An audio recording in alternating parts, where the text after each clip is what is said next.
Welcome to the Popcorn Talk Network, for the online broadcast network that features movie discussion, news, and interviews. Press 1. Popcorn Talk. We talk movies. I'm opening. We have an eye, sort of a nostril, 2 teeth. One of the teeth has a small cavity. Close call, folks, but I think we got here just in time. Presented by Maria Menounos and Kevin Undergaro. This is Anatomy of a Movie.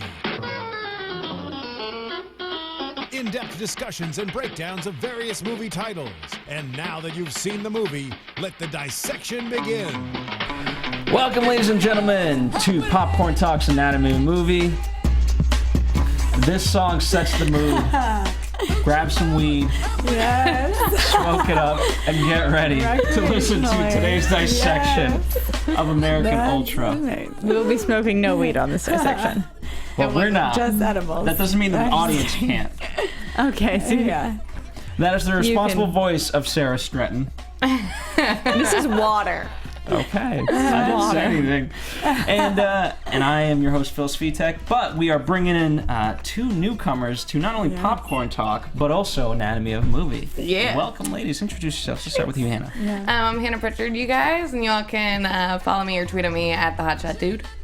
Hey guys, I'm Emily Kraudel, and I know my glasses are broken, but that's because I am also a CIA agent. And she was wearing a banana shirt, and some gorillas were attacking us outside, and they broke my glasses. There you go. I didn't step on them.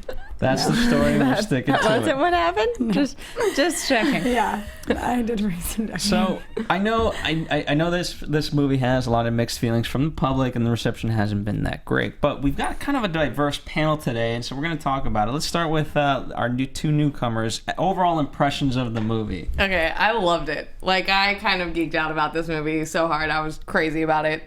I counted down to it coming out, and it exceeded its expectations, and I'm an insane K-Stu fan. Like, stupid. Are you a Twitey? What do they call it? Okay, yes, but it's not that makes me love her. I love her for everything she does. Did I get that right? Like, what is the actual term? I don't Twihards? Twihard? Twihards?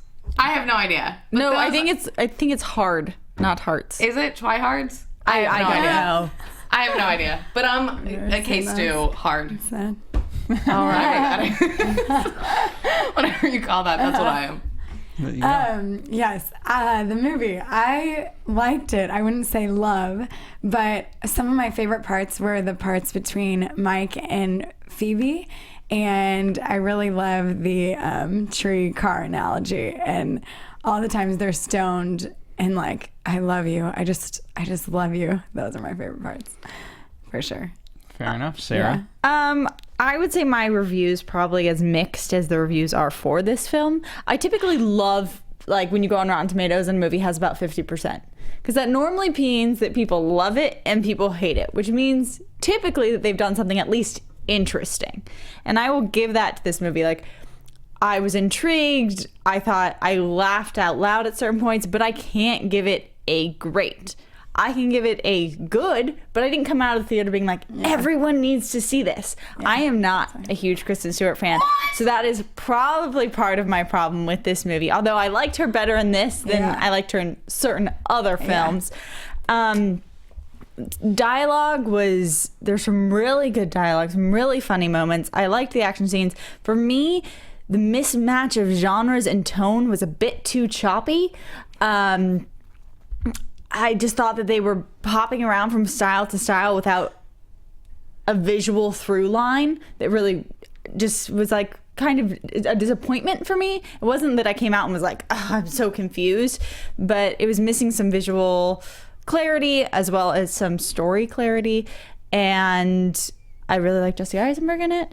We'll get into how it's made. Overall, though, I did have fun and I did laugh, and definitely on the good, not great page. Yeah. Phil, jump on my team now. All right, well, for me, these movies, I understand they don't necessarily have a large audience. I love movies like this. These are the movies like this are made for Movies Phil. like what? For Phil?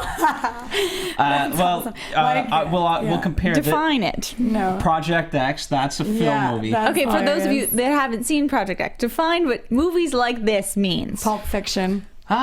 You could almost say good, bad Yeah, movies. this is Movies that are bad, but they're good. Yeah, because of good casting, good writing. Like, it doesn't make sense because it's like an action comedy, but there's an emotional through line with it. Like, I laughed, I cried, I was like on the edge of my seat. You cried? At the tree analogy, I could see girls crying at that. She probably did cry too. You cried? I with a didn't tree. cry, but I was like, I like this. I was like, oh, I could totally see me saying something like this. You know, like there's. I mean, here's what made it believable. Those two, Phoebe and Mike, were so well kind of rounded, and the way they were portrayed, it was the perfect casting. Like, I literally think that Jesse Eisenberg and Kristen Stewart just smoke 8 pounds of weed a day. I don't know if that's a lot or a little. No, definitely not. Like, that was the only thing I had a problem with, because obviously Mike knew how to smoke weed, but Kristen Stewart, when she was smoking the weed, I was like, don't believe this. Like, it was like that, and it should be like, don't you have to cough? I feel like, I don't know. When I was part of it could be that. I mean, I don't think they're actually smoking real weed. The thing is, found that. Yeah, I believed Jesse Eisenberg definitely portraying the stoner, but who had this secret innate ability to be really intense, that he had this past that drove him to this secret weapon background. For Kristen Stewart, I was with her character more with the chemistry between her and Jesse until I found out that she was a CIA agent. And that part of her character, I did not believe. I did not believe it when she was interacting with other CIA agents. I did not believe it when she was talking to her superiors. I didn't believe why she didn't go back and how they just let her. I didn't believe why she was disappointed in the beginning for him trying to not go to Hawaii when she knew everything was about it. And also, she really hid it from him for 5 years. But she left, she didn't come back to the CIA. She fell in love with him and removed herself from it. Yes, she was still and technically... they were like, oh, it's fine. No big deal. No, kind of, because they dropped him from the program. So to some degree, there wasn't I actually thought it worked really well, because I didn't see that coming at all. I didn't see that she was going to be a CIA. Did you? Really? Yeah. I'm so gullible. I'm like, yeah, they're just in love. It's no big deal. Yeah, actually, I love Jesse Eisenberg, especially the weed part and everything, but especially his nervousness and he's has this anxiety. Really believable. I thought it was awesome. Yeah, I like him as well. Yeah. He did a good job. Phil, did you believe in the two's chemistry / secret backgrounds? Oh, I thought. What did I mean, I think it built on what Adventureland did. Obviously, they were together in that, and they were good. I mean, Jesse Eisenberg in general has that weird nervousness. You can go back to The Social Network. Yeah. He's always kind of had that weird twitch, and I think it's by design. I don't know if he's a little bit neurotic. He's a little bit. He plays neurotic well. Yeah. And but whatever strain that is. Fast talking, I he just always seems to be stuttering out his words, so it works well for parts like this. I feel like. Mm-hmm. Yeah. So, I overall enjoyed it. I thought, yes, were the genres a little bit mixed too much at times. We literally went from just insane comedy to oh wow, this is Rambo times 50. Yeah. Go ahead. I felt like even the action parts were still laced with so much comedy. We were talking about the gym scene and the things with the lights and the objects he was using to fight, and then when that was my favorite part of the whole movie. Really? Yeah. When he uses that cast iron skillet, that was my favorite part. When he threw up that cast iron skillet, and just frying pan trick. I agree that it had really interesting visual elements, and they take that. The frying pan is slowed down. It's put in it's a totally different color scheme that you're getting in that fight scene versus where you're getting the smoke and the fog in the whatever mart versus the neon lights in the dumbbell scene. But for me, it was fun and entertaining, but it was like, how many different styles can we use for action? And I didn't see, and then it would kind of make me feel a little out of it, because you're jumping from a dumbbell scene where you're getting accustomed to these people like having black light faces to more or less the next scene is a very fast-paced shaky cam, like going over a bridge, falling over, and the car going on fire. Dude, like, that is awesome. My favorite. It was just, for me, it came across as choppy, entertaining and fun, but a little like, we're bouncing around. I don't know. And I think that was part of the style of the movie. It was just something that made part of it feel not surface level, but just... Well, the interesting part is about both these guys, I would get taken out of it. I wasn't like sucked in like I'm here with them. I was like, oh, I'm watching this on a screen in front of me. I'm not involved. Well, interesting. So Max Landis, who wrote this, and then Nima, who did Project X, and now this is a second movie. Both Project X and Chronicle, which was written by Max, are found footage movies. Yes. So I think that kind of a little bit carries over into this, even though this is definitely not a found footage movie by any means. And I think also, you have to understand, I think their styles really mesh together, for better or worse. Like, I think they're, I think they became good friends. If you look at, if you've seen Max's other work, like if you watch Wrestling Isn't Wrestling on YouTube, and the way that's directed and the comedy of that, you could see how you'd be like, okay, this is definitely Max's movie. And it's one of those things that you either like that style or you don't. And I understand that it's not for a lot of people, but it is definitely for some people. I just, like, me and my friends, all three of us just sat there and giggled through the first, 45 minutes. Like, just little children giggling the entire time. I laughed out loud. Most of it, I would say, is dialogue related versus anything else. Like, some of the, one-liners in there, from down to one of the ones that pops in my head is when he's like, handcuff. And he doesn't say handcuffs. Like, weird things like that. I was laughing out loud in this movie. But it was something that, as you mentioned earlier, I'm going to put it a little bit here, is that it pulled you from the spectrum of laughing to crying. Right. I did not personally experience that full spectrum. Really? I got the laughter and I got the energy, and I was entertained by how, you can kill someone from a spoon, just like I was entertained in Riddick, how you can kill someone from a cup.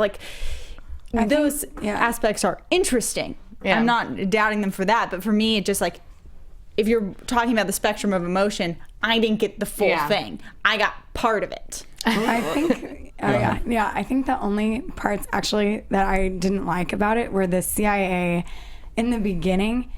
I'm not really believing Topher Grace, and I'm not believing Connie in the beginning at all. I think they didn't pull me in at all. I didn't believe them. I don't really like the dialogue with the CIA thing. I wish, because I feel like it's just different style than Mike and Phoebe have. So I don't think it goes together. It's weird to me.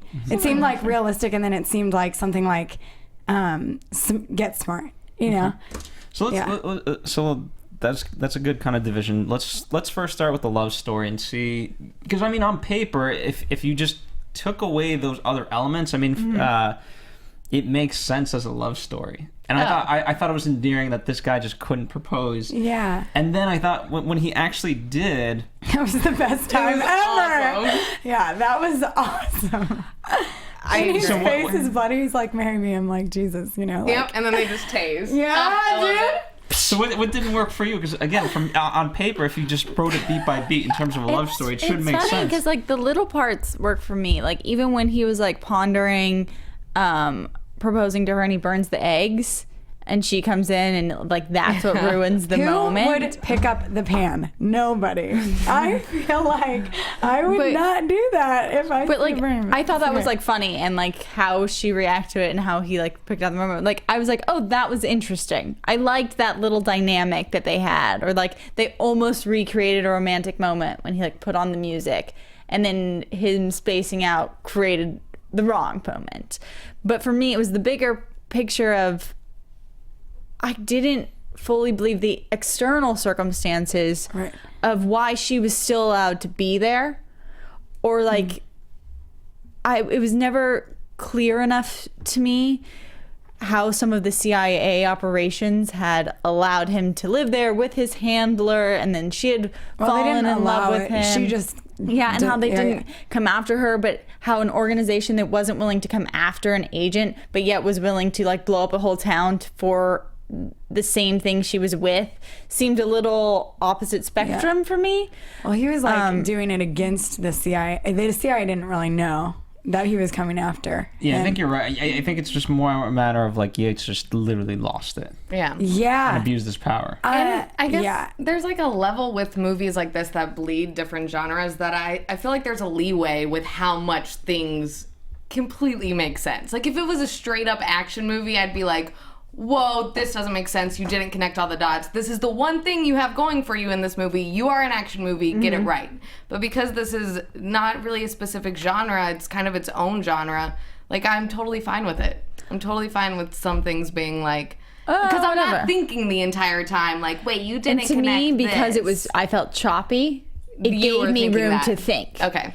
Because you were going from like, they had some pretty long emotional scenes, and I'm not doubting their acting ability in that. Like when she's like saying like, I love you, like forgive me or whatnot. That is a long scene for a fast-paced action comedy for them to put on an emotional take. And with all the choppiness, I was given room to be like, how is this happening? Wait. Like, so the thoughts were coming in. So that's why I only got so invested. Because for me, the visual style, more than the dialogue style, the visual style from each scene pulled me out. But did you like the analogy of the tree in the car? I liked that was so out of nowhere, but it was so brilliant. Yes. I liked the analogy of the tree in the car a lot. It was such like a stoner conversation that came back around at the end to be like a loving moment. Oh my god, it killed me. I was That's like that, funny. and I did. I like teared up during that part, but I was also laughing about it when it was happening, which I felt like that's kind of what they wanted. That and that's a testament to their acting. How did you feel about, because there's a couple of analogies they use. They use the tree, but also at the end they use the puppy for an extended period of time. They also go in, they're like, $400 million puppy, and you're going to put the puppy down, and they make a whole thing about this puppy. Did that one work for you? At the end Yeah, of the I mean, movie, it all did. That's awesome. At the end of the movie, I almost wish the movie would have started at the end, after he's already a CIA agent, and he's like this stoner CIA agent that's like, what is he going to use to kill all these people? And like, I think that's an interesting plot. It would be an interesting plot. Mm-hmm. Yeah, overall for me, I mean, the analogies, everyone kind of had a singular analogy, so I've seen it be convoluted where, there's 10 different metaphors for the same exact person. You're like, what? But the fact that this is, the puppy was specific to the CIA, the tree was specific to them, and I thought it was brilliant because it's one of the, how do you when you have an immovable object and an unstoppable force, what happens? And that's kind of a greater metaphor for kind of what's happening here. Is that the unstoppable force apparently takes everything out. So it worked for me in that regard. In terms of Topher Grace, I will agree with you. I'm not the biggest Topher Grace fan. No offense to the guy. If I ever meet him, I'm sorry in advance. Right? Well, and I feel the same way about him. Not that I know him personally, but just like from what you hear and the kind of vibe he gives out. And I'm not a huge fan of his work, but oddly, he worked for me in this because he got to play a douchebag. And he played it well. Yeah. I really enjoyed how far they went with one of his initial monologue speeches when he went full out and was like calling Connie Britton he was just going after her and basically told her to like get out of his office, but he was cursing at her and just slamming her. Which was weird. I thought it was all weird because he's like dialogue, or he was like language to her, and then uses it.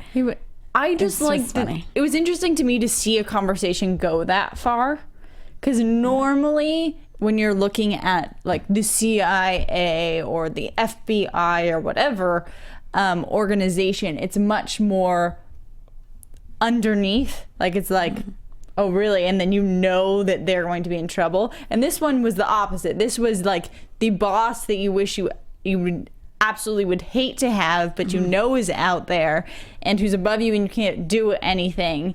And for me, it gave her a really good motivation to actually step out of line and go and activate him, because to me, if someone had talked to you that way, that's enough for her to break whatever oaths or whatnot she has sworn. So I thought it was interesting that they pushed the conversation that far, that they let him be that aggressive.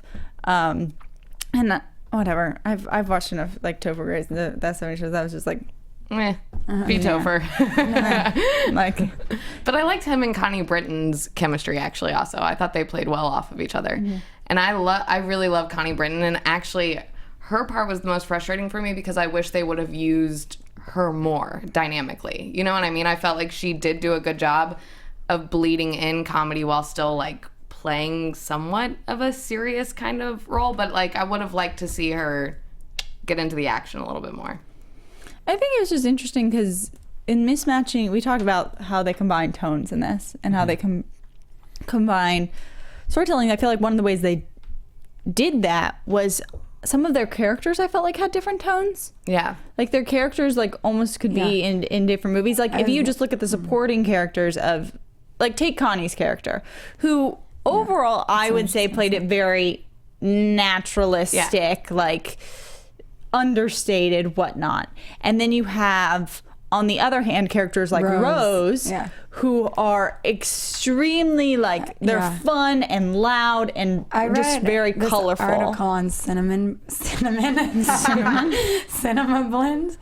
It's like coffee. No, I'm just kidding. And the guy said that he wished that American Ultra would have pushed to what it could have been. He said he saw this movie in the script like it could have been this crazy thing, and he said that Rose was the only, John was the only guy. Johnny L. It was the only guy who played how it should have been played. He said everyone should have played it like over the top like that because that's like how the story is. So I don't know. But in my opinion, I actually like it not played like that. See, I don't. And I thought Connie's best parts were when she was with Jesse Eisenberg and she was actually showing empathy. And I believed her then. I didn't really believe her in the beginning. I didn't believe anyone in the CIA part in the beginning or their dialogue. I thought it was. I agree with a lot of that, but for me it gets hard because if I look at the movie and I look at each individual actors, I'm going to put aside Topher Grace and a little bit, but I was like really fine with the take how they took on their character. Like I didn't feel like each actor themselves was like changing how they were playing. I felt like they were very much embodying like what they thought it was and were doing well. What I missed for me was that they weren't given the direction to almost be acting in the same movie. So it's like, I'm like, that's funny. This is making me laugh out loud. Oh, I like this part. Like, I like what the actors are doing, but I didn't feel like they were being directed to go to like, oh, but you have to realize that this scene is going next to this scene, and these two actors seem to be doing different feelings. I don't know. It just... I guess there's a part though also where I feel like all the different cameos they use kept the comedy alive in scenes that may not be played comedically. Like Bill Pullman showing up at the end, I was like, yes, Bill Pullman. I didn't know he was in this. That's funny. But that made it a level of comedy for the audience. I felt like when he showed up in a scene that was them in the woods, you know what I mean, on their knees, you know what I felt like it kept that feeling for the audience, but that's just it just like varies on how you take it, and that's why it's for me. I've been a little bit of a broken record, but I can say I enjoyed this movie. Yeah, you can say you love this movie. I can say I enjoyed it, and I can say like, oh, I liked all of these things. But to me, it doesn't become great because they didn't add together to make one specific like vision, and because I was so pulled out so many times. But I feel like I said that 5 times. I'll take it over. Sorry. One of the things, I guess we can kind of start talking about. We'll kind of weave in through various things, but one of the things that's that Max Landis after the reception, he took to Twitter, and that's no secret that he loves Twitter. This is what I was just going to bring up to you, actually. You said it's hard to make. Is it that hard to make an original movie? Well, you're what's McCall saying? You're not direct quoting. You're paraphrasing. I'm air quoting as Sarah. Air quoting. I thought it was more like, can original movies take any more at the box office? Yeah. And it's funny because I just looked up the box office opening for Lucy, which also is original, and it was $43 million gross in the first weekend. And then this was $5,454,000. And it's interesting to me because even The Man from U.N.C.L.E. did better this week than American Ultra, and it was already on its second week. So basically it was like the last at the box office. But it didn't even make top 5 opening weekend. Yeah. Made top 10. Number 6. That's funny. No, but I mean, new movies. So, one of the tough parts is how do you write it where it's not cliche? And so, if you're gonna not be cliche, you have to just try stuff that's so out of the box. And again, when you're doing, I would call this a stupid movie in the sense that it's a great movie. Yeah, exactly. It's not meant. And so it's not meant to win an Oscar or anything. It's entertainment. Exactly. And so when you do that, you try certain things. Now I agree.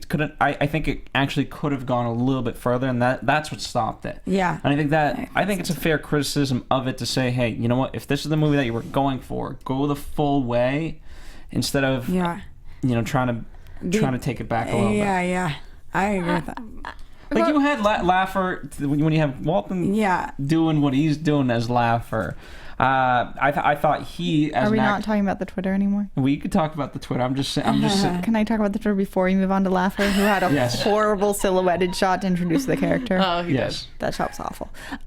But for the Twitter thing, I think that I don't know what it feels like to be Max Landis' positions where this is his baby and it got made and whatever, he had so many expectations of it. But at the same time, his remarks were that something along the lines of, it didn't make blockbuster money. And I was like, you have been in this business for long enough to know that people will spend money on things like Transformers 8, even if it's horrible. It just seemed like, have you been living under a rock? And at the same time, I was like, your movie didn't make what you wanted to make. Your movie probably didn't make what the studio wanted to make. Your movie still made $5 million and was in 2,500 theaters. There are and he knows indie filmmakers. There's so many indie filmmakers who have great material that get on 3 screens that they pay for out of their own pockets. Yeah. Be thankful. Yeah. I paid $14 to go see your movie. People saw it. It did not do your expectations, but as long as you made the movie you want to be made and it got out there, be thankful for those. No, it's not a good look to just slam the audience that did go see it. Yeah. But I mean, it's hard, I'm sure, if you care about something so much. It's tough, right? So I guess. And I think don't feel discouraged to make original movies. It's still fun. He's got Victor so many people did want to see out. He's got another movie. I'm excited about that as well. But I mean, it's just tough when you are that vocal. Only because there's so much Max, and everyone hears it now. Everyone hears it. I mean, part of it, I do understand. I mean, here's the thing. No matter what was going to happen, you were going up against Straight Outta Compton. Yeah. I'm sorry. That's like going up against Jurassic World. Yeah. There was no movie. Here. And with the hype for Straight Outta Compton. Yeah. You were just going against it. And you had Hitman and you had this movie, which are competing. You had overall. Hitman, you had Uncle, Mission Impossible is still in theaters. He was saying how did it even gross less than what was the first one? Sinister 2 and Agent 47 whenever they were already concepts or whatever, but he was saying how did it gross less than them when it was ranked higher on Rotten Tomatoes and then when it got better critical review. I mean, it's That's what August is a tough month in general. Yeah, but then you look at especially like going back to school and stuff like. But you can't say that and then at the same time on Rotten Tomatoes have like Mr. Holmes in there with 80-something% that's playing that got what?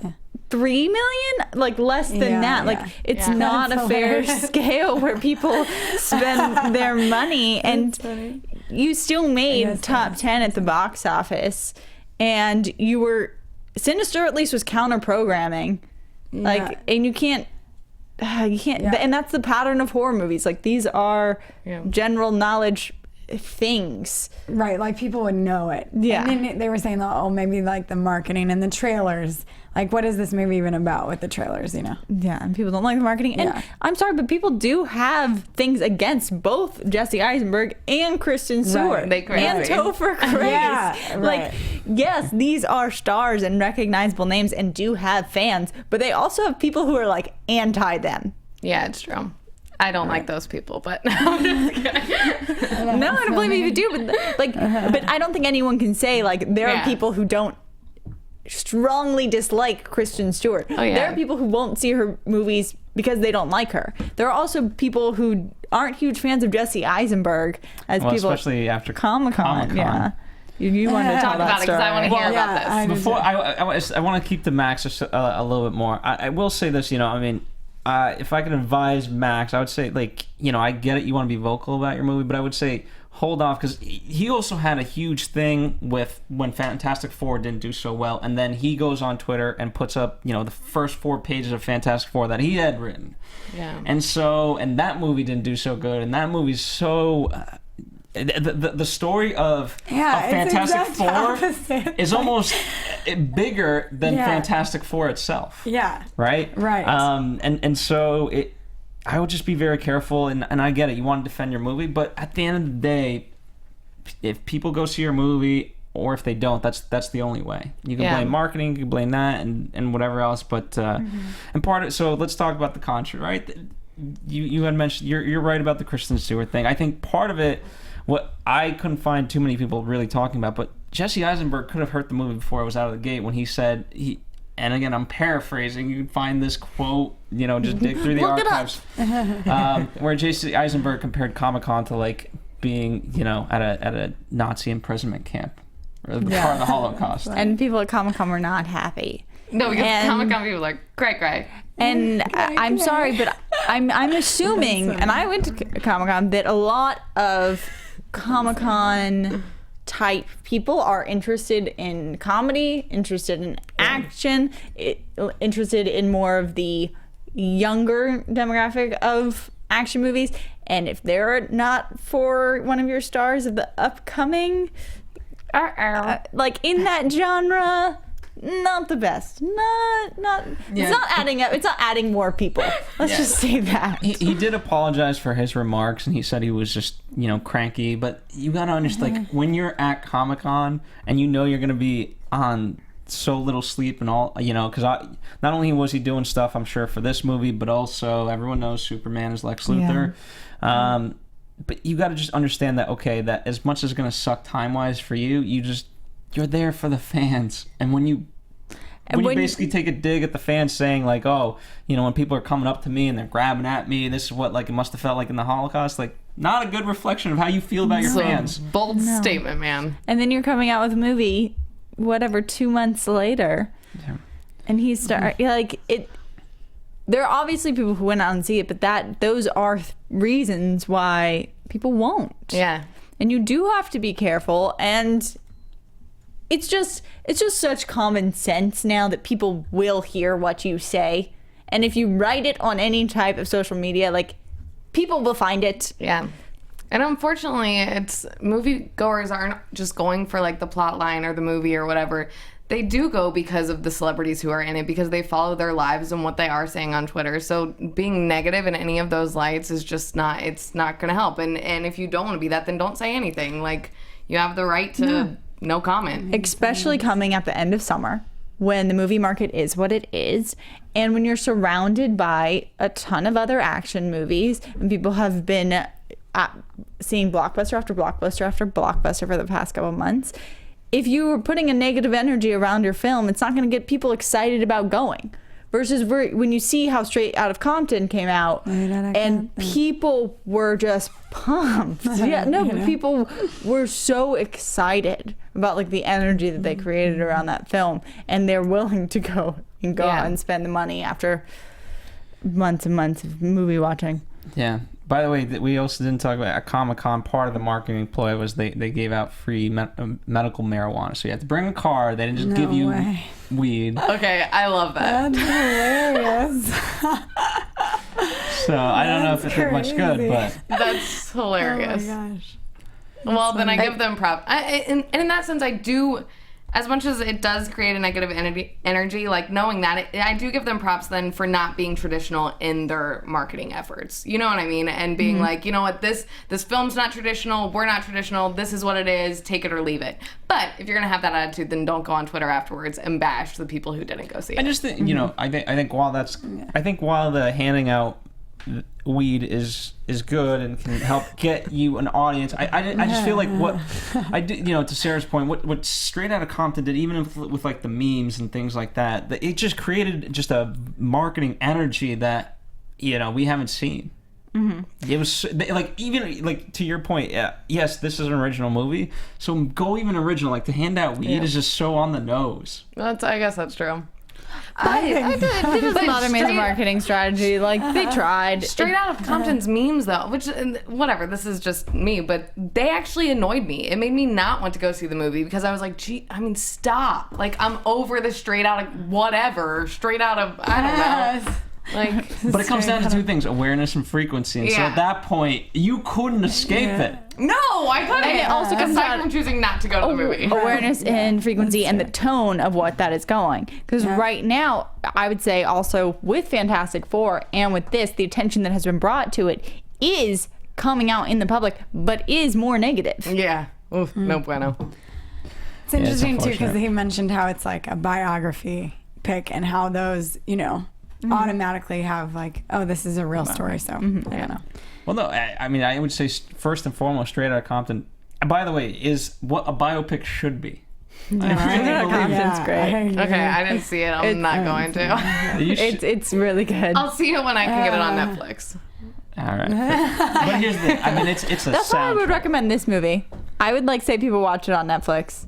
I don't think I could say go to the theater, but I could say watch it on Netflix. Go. I agree. You'll enjoy yourself. It was an event for me. Unless you want to see the frying pan bullet trick on a huge screen, dude. It was wonderful. That might be worth it. It was wonderful. Money. I mean, here's what I will say, right? So and the dumbbell. I was like, I almost had to close my eyes whenever he was like, with the kettlebell, like smashing the skull. There was a lot of blood. There was a lot of fair amount of blood. I thought, you know, Sarah's been saying that the visual obviously didn't match, but the fact that, you know, on a big screen, the visuals, right, when you had them kind of underneath and each individual chunk looked great on a big screen, and then when you combined it with the music, it was amazing. Yeah. Music was great. Vinyl, it was awesome. The music record was great. You know, even the music we opened up with today, like just when that hit in the movie, it all gave you an energy. I feel like it's a movie that anybody should only go see if they're just willing to have fun. You know what I mean? And just sit back and like have fun and enjoy it. But like if you do want to sit there and like talk about the technicals and like storyline and all that, then like it's probably not the movie for somebody. Like just if you want to go and enjoy and have fun in a movie, then absolutely go. Fair enough. Yeah. The CIA parts, they just seemed like too uncomplex to me, because like the other parts I felt like, I'm getting a lot of levels, you know, and the CIA was just like cartoon. Actually, can you clarify something for me about the CIA, because I think I missed it. Central Intelligence Agency, that's what it stands for. Who calls, oh my gosh, I'm forgetting the actor, right? Is that his name? At the very end, Bill oh wait, no, Tony Hale's character calls Bill Pullman's character, but Bill Pullman's character already knows about it anyway. Okay. Yeah. Does that clarify it? Yes, I was just like a little miss. I was like, wait, how And did the he show up? cop, Like, the cop pissed me off a little. cop. Like, yeah, The cop that he pulls him over and then dies. Like, Oh. yeah, that's just so random to me. And then he's like, he's like the a little angriest person pointless. in the world. but it was entertaining while it was happening. But that's the word of these movies. Yeah. The randomness of it all. You're like, well, yeah. I would never have. Oh, that's Yeah, just so random. Then okay. maybe I just need to be like, I accept this.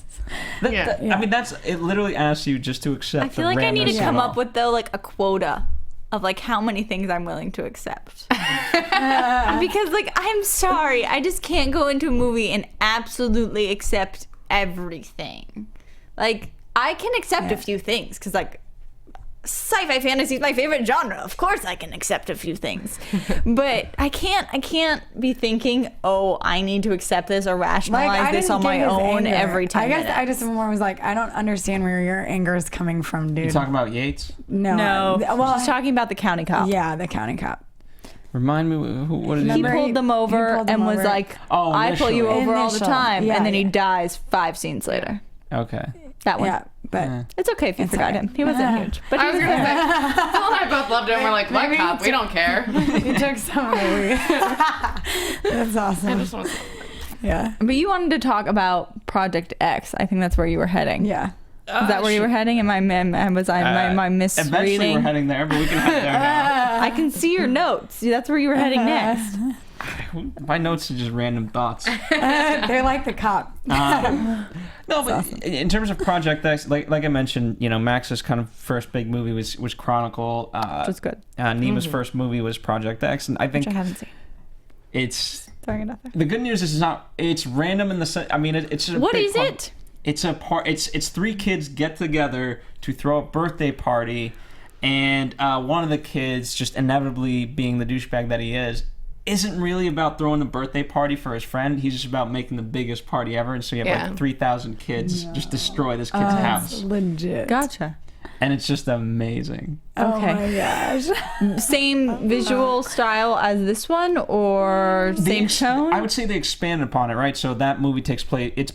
Both movies are over the course of, let's say, 24 hours. Yeah. Okay. Both movies primarily are at night. Both movies are overall linear in that way, and I thought that the stuff that he was able to do with Project X in terms of visuals and the party elements and the lights and kind of experimenting with that, I thought he was able to utilize so well in the action sequences, like at the convenience store, right? Even before that, the fireworks. Yeah. As I mentioned, where that there Rose's house, they're in the basement, the way that looked. So I thought he was able to take, elements of Project X now just give it weed and ecstasy. Okay. That's funny. Interesting. Yeah, no, I think as a you can definitely see his style. I think, I don't know if this is like the only thing he's capable of, but he does it well overall. Yeah. It looks good. Yeah, and I feel like writer and director was a good pairing because I think the same with Chronicle or whatever. For whatever reason, both of their styles like blended well together to make this movie. Because it makes sense. I loved Chronicle, like a ton. Project X, I was like indifferent about it, but it's been a long time since I've seen it, so I feel like I should probably go back and watch it again before I'm like, it was awful. But I saw opening night really, it was like a Netflix watch for me. and 30 times since. That's awesome. I have more slight plot hole questions, but I don't know if they're plot hole questions. I was just confused by them. And go ahead. Why does she shoot the guy through the bear? Because it looks funny. Yeah. It looked It awesome. looked awesome. Oh, yeah. okay. Yes. That's some of truly the why. language of the film I just didn't think fit. Like, I don't know. I felt like it was at certain parts I felt like there was like so much cussing that I felt like it was like kind of like shallow. Really? Yeah. I didn't even. But then didn't again, notice? maybe that's because I like cuss a lot in my everyday life that I like didn't notice, and it just seemed like natural dialogue. Cussing. Yeah, What cussing? I don't remember. I don't know. Just certain times I was just like I don't know. I just felt like just to do it to me. But I mean, at that point, you're an R-rated movie. Yeah. So why not insert a couple yeah, F-bombs? that's true. A few. Yeah, I guess it was just like certain scenes. I was like, I don't know if I would see myself saying it. I guess. That's probably why. Hopefully you don't find yourself in any of these situations. That's very true. No, even though I did, one of my friends who I went to see the movie with, the minute we walked out, he was like, I mean, that's like my dream. For all of a sudden I get a call one day that's like, I had no idea, but this entire time I was like this special robot. Yeah, you're not a robot. I like that part the most because that is my favorite part. Rather than I have 3 favorite parts. Because it would be so funny to, like, oh, it must be like weird that I'm some sort of secret agent, you know what I mean? But to be like, oh, I must be a robot. Yeah. Yeah, exactly. That is great. No, that's awesome. There's so many funny robot. But then, and her response to that, even though she's like in love with him, and then we find out later she's like a CIA agent, but her response the entire time when he's like going off in his own world is just, you're not a robot. Mike, you're not a robot. You're not a robot. And I just like loved, just, I don't know. No, I loved the chemistry between them so much. All right. More plot holes? Questions? Not plot holes. But I did think, I was very confused how the fireworks ended up from his trunk to his apartment and didn't explode when his car exploded. Because he shot him before that. Yeah, they were. No, in the very beginning, Rose gives him the fireworks and he puts it in his red trunk of his car. And then he goes to work. Or at least we see him. I guess maybe he could have gone home and dropped them off. But we see him go to work. And then we see 2 guys attach bombs to the tires of his cars. And then when he comes back, him and Kristen Stewart are there. And the car goes psh, and the fireworks don't go off amid the strenuous heat of a burning explosion car. And then later, they show up in his house. And then he uses them to fight in a parking lot of something. There you go. You answered your question. He dropped them off. Yeah, he did though, because remember his parking spot is different.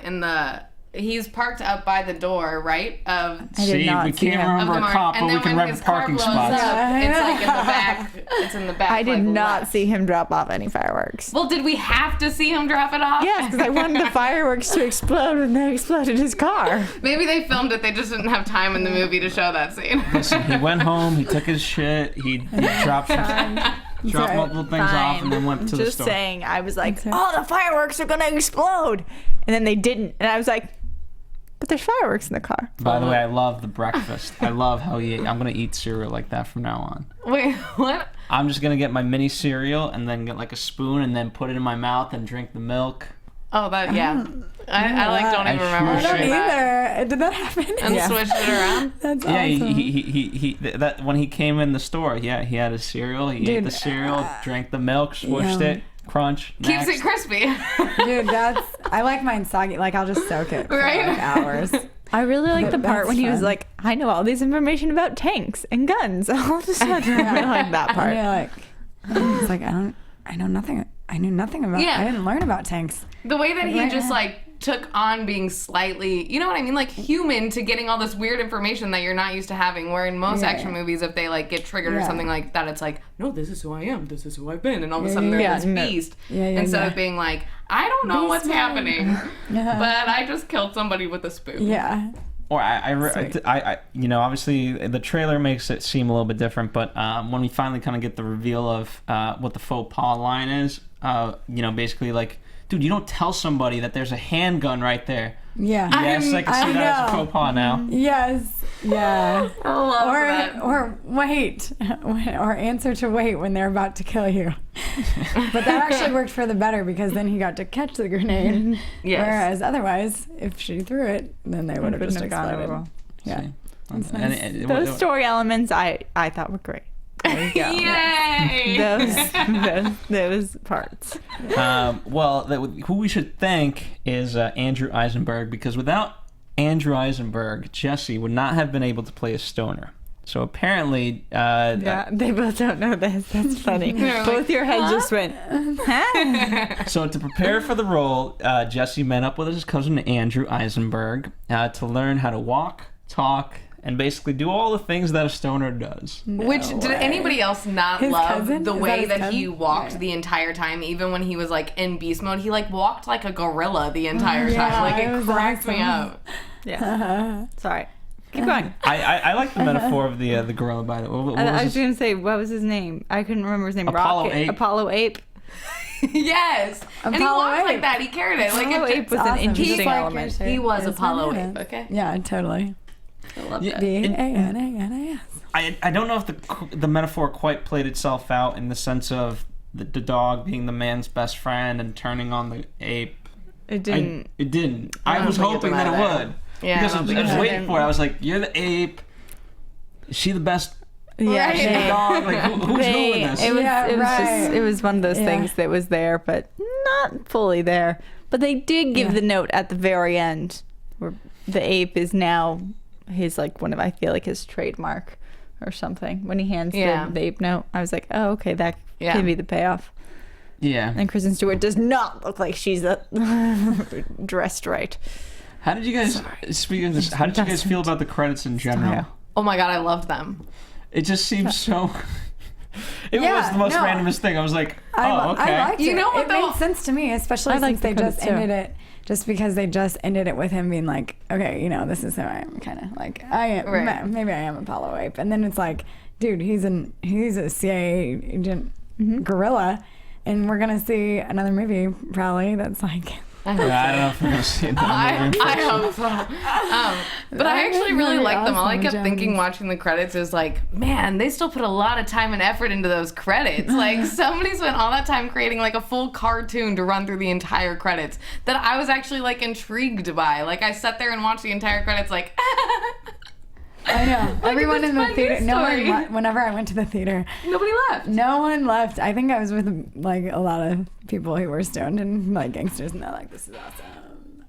But I think in general, like as long as you have something over the credits, then you're gonna possibly capture people's attention, right? Exactly. Yeah. And you know, like outtakes and was stuff like creative. that, people are used to that. So it's like, okay, how do we go beyond that? Yeah. Oh, okay. That was creative. Apollo Ape. Yeah, really. I dug creative. it. So made I sense thought it to was. me. I thought it was What worth else it. would you do? Especially, you know, he created this comic, of course. What else do you have on your notes, Phil? Let me ask you guys this: for me, I really didn't care the fact that we basically started about 3/4 into the movie and then kind of backtracked. Yeah. I don't buy like. People thought that was kind of weird, especially because it kind of gave stuff away. Like it kind of gave away where he was at the end, I guess. That didn't bother me because it's such a common, Yeah. especially That's what I'm like saying, like, what in did it add? just for me it just added like it's the oh gosh the pre It's the dramatic irony of like, here's what he's gonna look it's like. also and, what you Yeah. have when you read Shakespeare. And in the beginning, they have the opening monologue that basically outlines the entire line of what is going to happen. American Like, Ultra, Shakespeare. This is like- a moment for me. Like, you know, so that doesn't bother me when they do give away the beginning because Yeah, I didn't think that. I mean, I wasn't like, oh, this is what's gonna happen for me Yeah. at least. I had no idea that Yeah. Kristen Stewart was gonna be a secret agent. And then I felt like it did a totally little was bit of a like Where's Waldo thing where it had your short shots of like frying pan teddy bear whatnot, and then Yeah, it was that was like the funny, game too. of when Yeah. you find them in the film. Yeah. So it's like those highlight magazines where you're like, what's different? I mean, this because technique is as old of as do that. this is as old as the Iliad. So like, I just think like we don't need it all the time. I mean, literally, the Iliad uses this technique. Like, I'm loving these comparisons. I guess it's just something that it didn't bother me. I was rather. It made me a little bit more confused because normally when they do start with something like that, it's closer to your ending scene. You don't get as large of a chunk afterwards once Yeah. you catch up to that point. There was a fairly large chunk after because you still had. You didn't have that much. Not Yeah, really. you had Just them the composing. death scenes. Wasn't that after? No, that was before. No, because No, that had to happen before No. because he needed Yeah. to have that decision before in that room because that's when he says kind of let him go type situation. It was basically like the beginning and then where they go to Japan or wherever that country was. That's there you go. basically it. Yeah. Yeah, so there's not much there. I mean, guess Apollo it was 8 felt like took more. a portion of the time. Yeah. maybe that's something. You know, it felt like there was a lot more. that's if you're counting Apollo 8 as part of the film. You know what I'm saying? Which you have to. It was a part. If you're counting the credits as part of the entire It plot, was. then it is 3/4. If you're not, then it's like 7/8. By the way, just as a fun thing, so Uma Thurman and Sharon Stone were supposed to play Connie Britton's character. That's so I weird heard that. because I was thinking it was like, it reminded me of Kill Bill. I'm serious. Really? Yeah, the violence, some of it. With the blood. Do you think they could have utilized? It had blood in it, therefore it's like Kill Bill. Totally. That's really weird because I was going to say that before, but I did not know that. Uma Thurman playing Connie Britton's character? Yeah, And then who because else? that's interesting to say that. Do you think she would have gotten a lot more? Victoria's character would have gotten a lot more action if that was the case. Maybe, but I would have. I have Uma Thurman issues. I don't know. I don't know. There's something about the CIA to me that was just a mess. That wasn't right. And my question is, can you imagine Topher Grace cursing off Uma Thurman? Exactly. Like, Dude, I part could. of, even though I wish they would have I used. kind of think it would have been cool. Really? Yeah, I feel like if they were like the same age and it was like, but she just was older and it's like, Uma Thurman is older. Yeah, Yeah. I think she's older than Connie Britton. Yeah. Yeah, No. yeah. But I liked that. That's crazy. I wish they would have used Connie Weird. Britton more, Yeah, I don't but think it would. I liked her for the part because she still was like ordinary seeming. You know what I mean? And against Topher Grace, that played well. Had it been somebody like Uma Thurman, it would have changed, I feel like, the tone of the movie and made it more like, you better make the CIA believable because Uma Thurman is believable as CIA. You know what I mean? Mm-hmm. That would have bothered me. Okay. Right on. I So- liked Tony. I like him. Tony Hale? Yeah. He was hilarious. My favorite part is, I don't want to like bang this, but he's like, whenever after he tosses the laptop, you know? And yeah, I liked it. I thought it worked.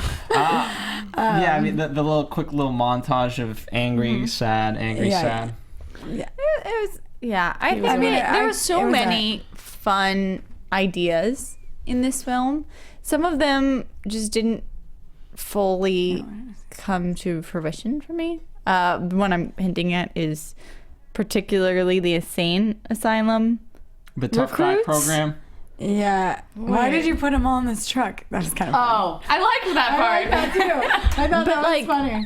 You didn't think like how did this I guess I like know. question. But I was just felt like they were that is just a very missing- big story element to be like we've just trained a bunch of Yeah. people who from insane asylums just kind of be like brush off, they all die. Well, Yeah. I mean that's the whole point. Is No, that and Yates then is just for me. insane. Yates is insane, and the fact again that you chose. I mean, but it's also like straight So out is it kind of just supposed Batman to show me comics that, type like- stuff. I don't know. It's random and funny, and I feel like that's all that that's so much what the movie was, like random little things that make it funny, and you're like, of course you that did. That's made funny. me depressed. Funny. Yeah. Really? Yeah, I was like, oh, that's so bad. I just feel like that's part of the elements of, or part of what's great about movies like this, though, is it is just kind of random, where it just makes you chuckle at the absurdity of it to some degree. Oh, I didn't chuckle at that part. I felt bad for them. I did. I felt bad for them. They didn't know what they were doing. I would have felt bad if it was a serious drama. Then I would have been like, oh, that's probably not right. But they had considering the elements of a context- drama. They had elements Stop of real it. relationship. We watched different movies. So take the relationship seriously. Okay, I'll take the relationship seriously, but I won't take the insane patients seriously. Fine. I know. I just feel like that too. I'm like, No, well, I think the love story, what it was saying was that anyone can have love, regardless Yes. of how many drugs Yeah. they consume a day.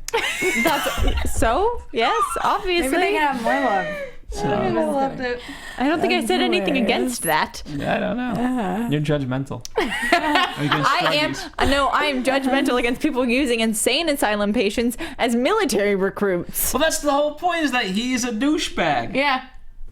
He was the only one doing good. Well, no, and- not that guy. But yeah. And because, I mean, it could have been voluntary as well, because Mike's character, when they explained that he did the whole CIA experimentation, They're it was crazy people. Exactly. So they probably were like, "Yeah, you're gonna I give me thought it money to was, do like, this. crazy Sign me people. up." You know what I mean? Legal. I don't think that's right. I thought it was just people who had 3 or more offenses No, against. that was for the WISE whatever program. the Ultra wise program. man. Yeah. No, there was multiple ultra programs. There was a tough guy program, and then there was the wise man program. Wise man. And tough guy was head by Topher Grace, and Okay. wise man or whatever was head by Wow. Connie Britton. Yeah. That makes and more sense. Yeah. that's why And he Wise was. Man was the only one. He was the only Wise one man did was good in it. 3 So misdemeanor he's like offenses, and worth $400 and million. tough guy was taken from insane Weird. asylums.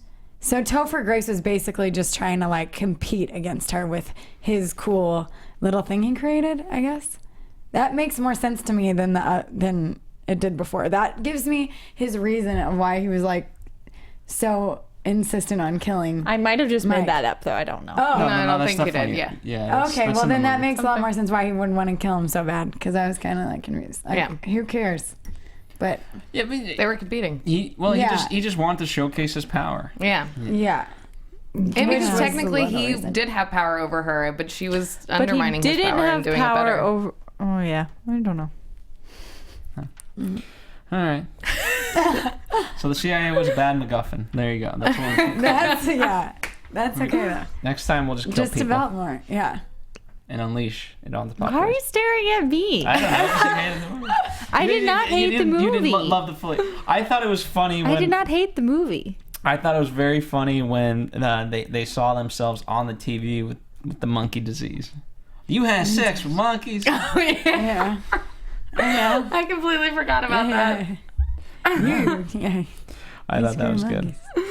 And I thought that was clever just in general of how explaining to the town why basically there's 800 CIA agents in Yes. this one town. So Media deception. any last gullibility. last Jesus. final thoughts that you guys want to touch upon before we wrap this thing up? I love Case 2. All right. How many Twilight movies are there? 7. No, I'm just kidding. There's like 3, There's right? 5, right? 5. 4 I or was gonna 5. say 5. I'm I was asking. gonna say 5. This is- I don't remember. I don't remember. There's like part 2s. I'm telling you, those are my favorite. I mean, I've seen them all. I always have a Twilight marathon every now and then, but like when you're having a down day. But it's all her other movies. I really think she's a brilliant actress that people like. Oh my god! And if you haven't watched Clouds of Sils Maria, she kills it. She won awards for it, like first female American actress in like France, whatever, to win awards for it. It's baller. That's so Baller, cool. guys. They, Watch it. I think they reminded me of 2 people I know, so that was kind of cool. You know what I'm Yeah. saying? Yeah. There you go. Yeah. She's really good at having chemistry with people and being like organic and dropped in all the time without forcing. Love it. Love it. Sorry. Okay. She's like over there biting her lip. She's like, I'm not going to say anything. And for you, any final thoughts? Yeah, actually, it was funny. Like, Mike in the film reminds me of my friend DC. Total, like, skateboard. Like, it's awesome. And he works at a gas She station. connected. Yeah, and then She I was connected. like, oh, Kristen Stewart. She reminds me of my second cousin. So that was kind of cool, you know? I'm like, oh, could totally be sitting on a trunk of a car looking at trees and cars and thinking of cool things. That's all. See, she connected to the That's your real problem. elements. You can't connect. Yeah, the real elements I connected to, the unreal ones I didn't. Bah. But that's the There you go. fun part. That is. God. Watch it on Netflix.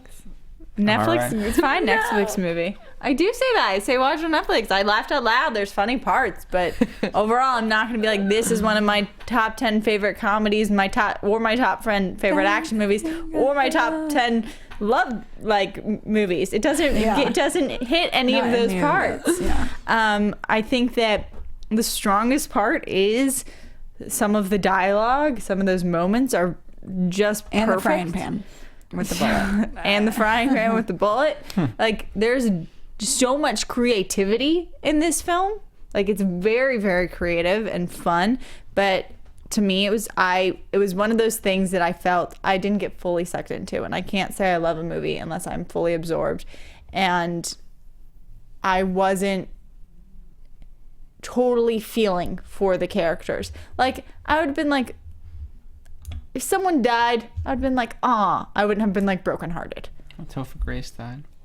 And I am. was not That was kind brokenhearted. of crazy. If Connie I didn't see Britton that died, coming. wouldn't be brokenhearted. When everyone else died, I was kind of like, oh, okay. Like, Fair enough. Well, I for should me, care more. this movie was much like Apollo Ape, the comic, where you know what, people are going to be interested, people are going to see it, but is it going to be a mass audience? Probably not. And you know what, you just got to be okay with that. I thought what I read that it was made for about 28 million. I think that's, if they gone a little bit lower. Is that with advertising? Because I think they're trying to say that their budget was 12 without advertising. Oh, weird. So then advertising, think- 28. I saw 28. Yeah. So 28 overall. Maybe. Something like that. I think if they kept costs a little bit lower, I think they have a better chance of recouping and still could have made a fun movie. But the elements, in terms of the smoke and the fireworks and all that, I think you needed it. So overall, fun movie, but just not for everybody, unfortunately. Yeah. So if it's for you, let us know. If it's not for you, You can just get mad at me. Yeah, It's exactly. fine. I just know if I'm driving Uber and I'm scared, I'm just gonna have a pot of ramen noodles and hot water. there you go. You learned some stuff. You learned some self-defense. All right. Thank you guys for joining us yet again on Popcorn Talks Anatomy of a Movie. Don't forget to check out all the other shows, starting with Mondays at Box Office Breakdown with Sara Stretton. And all the way to Fridays with Meet the Movie Press and, of course, Anatomy of a Movie. And so many in between there. There's about 11, 12. Who can count anymore? No one can count. Also, to continue today's conversation, where can the good people find you? Y'all can find me on Instagram and Twitter at the Hotshot Dude. Awesome. Instagram and Twitter at Emily Kraudel, like Yodel. Hashtag Sara Stretton get a Twitter. That is an official hashtag, and you know what? There's a lot of people using that hashtag. Thank you. Sarah will never know. I do. Roxy reports in. Oh, okay, nice. very good. We get weekly reporting from Roxy. I do. That's Roxy Stryer on Twitter, Instagram. Roxy Stryer. Follow us here at Movie Anatomy and, of course, at Popcorn Talk. And as I mentioned, be sure to subscribe, rate, comment. And if you like Anatomy of a Movie, we've done over, I want to say 250 movies, but I don't know if we're quite at 250. We're probably there. Wow. So if there's a movie that you finally got around to seeing on Netflix, be sure to check us out. And the movie's probably there. We'll continue on. We've got Hitman next. We've got what else? We got stuff down the pipeline. Yeah. Jurassic World is coming out again on IMAX. This movie has good music. This movie has good music. We'll see you next time on Anatomy of a Movie. Bye.